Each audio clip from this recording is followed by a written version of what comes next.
How to grow on YouTube. इस पर तो वीडियो बहुत सारे क्रिएटर बनाते हैं ना, तो फिर डिकोडिंग वाईटी ही क्यों इतना ज़्यादा सक्सेसफुल है? कैसे उसने सिर्फ 3 महीने में अपने चैनल पर 1 लाख सब्सक्राइबर गेन किए और केवल 30 वीडियोस अपलोड कर उसने अपने चैनल पर 5 लाख सब्सक्राइबर गेन किए। तो क्या ये उसका लक था? Of course no.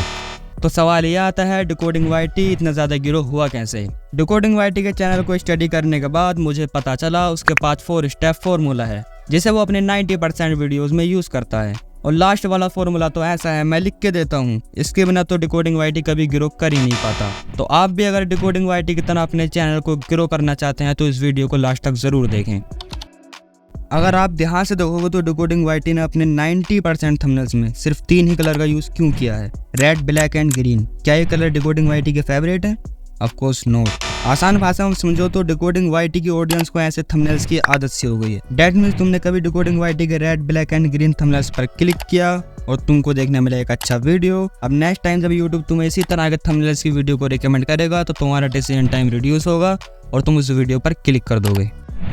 तो भाई हम कैसे इस फॉर्मूले को अपने चैनल पर अप्लाई कर सकते हैं? क्या हम भी डिकोडिंग वाईटी की तरह red, black and green thumbnail लगाना शुरू करें? तो ऐसा बिल्कुल मत करना। Red, black and green thumbnail मानो डिकोडिंग वाईटी का एक अपना अलग स्टाइल बन चुका है। अगर तुमने भी डिकोडिंग वाईटी की तरह red, black and green thumbnail लगाना शुरू करे तो ऑडियंस को लगेगा तुमने डिकोडिंग वाईटी की कॉपी करी है और इस वजह से तुम्हारी वीडियो को ऑडियंस शुरू में ही छोड़ के चली जाएगी। और शुरू में ही वीडियो को छोड़ने की वजह से तुम्हारा ऑडियंस रिटेंशन कम होगा और व्यूज़ बढ़ने के बजाय कम होने शुरू हो जाएंगे। तो सवाल ये उठता है भाई, हम कैसे इस फॉर्मूले का इस्तेमाल करें? तो आपको कुछ कलर सेलेक्ट करने हैं, फिर उन्हीं कलर्स पर कंसिस्टेंसी मेंटेन करके रखनी है।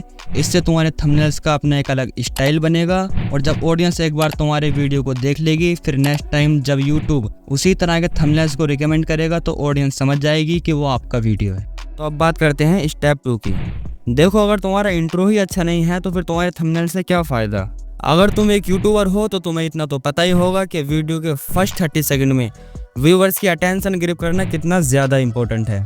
पर जहां बहुत सारे क्रिएटर अपने इंट्रो को फैंसी या हेलो गाइस कैसे हो आप लोग से शुरू करते हैं, वहीं डिकोडिंग वाईटी अपनी वीडियो के फर्स्ट 30 सेकंड में अपनी ऑडियंस के माइंड में एक क्वेश्चन क्रिएट करता है। जैसे कि डिकोडिंग वाईटी का आप ये इंट्रो देखो। What is the right way to upload videos on YouTube? Video upload करने का ऑप्शन तो इन तीनों में है ना, तो हम कौन सा चूज करें? इतने सारे कैटेगरीज में से कौन सा सेलेक्ट करें? इन चारों विजिबिलिटी ऑप्शंस में से कौन सा चूज करना है और क्यों? एंड फाइनली अपलोड पेज पे ऐसा कौन सा फीचर है जिसकी वजह से मुझे लाखों एक्स्ट्रा व्यूज आ चुके हैं? अब जैसे इस इंट्रो के शुरू में ही डिकोडिंग वाईटी ने कहा कि यूट्यूब पर वीडियो अपलोड करने का सही तरीका क्या है। ये एक ऐसा कॉमन क्वेश्चन है जिसको हर एक नया यूट्यूबर जानना चाहता है। और डिकोडिंग वाईटी ने आगे इंट्रो में कहा कि अपलोड पेज पर ऐसा कौन सा फीचर है जिसकी वजह से मुझे लाखों में एक्स्ट्रा व्यूज आते हैं। अब व्यूवर्स उस फीचर को जानने के लिए वीडियो को लास्ट तक जरूर देखेगा। अब इंट्रो में तो तुमने व्यूवर्स को हुक कर दिया और बाकी की वीडियो का क्या? तो अब यहीं पर आता है स्टेप 3, बिल्डिंग द हाइप। अब इस स्टेप को समझने के लिए डिकोडिंग वाईटी का पहले ये वीडियो देखो। लास्ट 30 डेज में मिस्टर मीको ने पूरे 14 करोड़ व्यूज और 3 लाख से भी ज़्यादा सब्सक्राइबर्स गेन किए हैं। पर कैसे? अगर ये तुम मिस्टर मीको से पूछोगे तो उसका रिप्लाई शायद ये होगा, सच बताऊं तो मुझे लिटरली में कोई भी आइडिया नहीं है। बट मैंने मिस्टर मीको की 80 से ज़्यादा वीडियोस को स्टडी किया एंड अपनी ऑब्जर्वेशंस को 4 हिस्सों में डिवाइड किया है। अच्छी बात यह है कि ये टिप तुम भी अपने शॉर्ट चैनल पर अप्लाई करके मिस्टर मीको जैसे ग्रो कर सकते हो। इसमें से टिप 1 मेरी फेवरेट है और टिप 4 हर शॉर्ट चैनल के लिए सुपर इम्पॉर्टेंट है। जैसे कि डिकोडिंग वाईटी ने इस वीडियो में कहा, मैंने मिस्टर मीको की 80 से ज़्यादा वीडियोस को स्टडी किया है और अपनी ऑब्जर्वेशन को 4 हिस्सों में डिवाइड किया है, जिसमें कि टिप 1 मेरी फेवरेट है और टिप 4 शॉर्ट क्रिएटर के लिए बहुत ज़्यादा इंपॉर्टेंट है।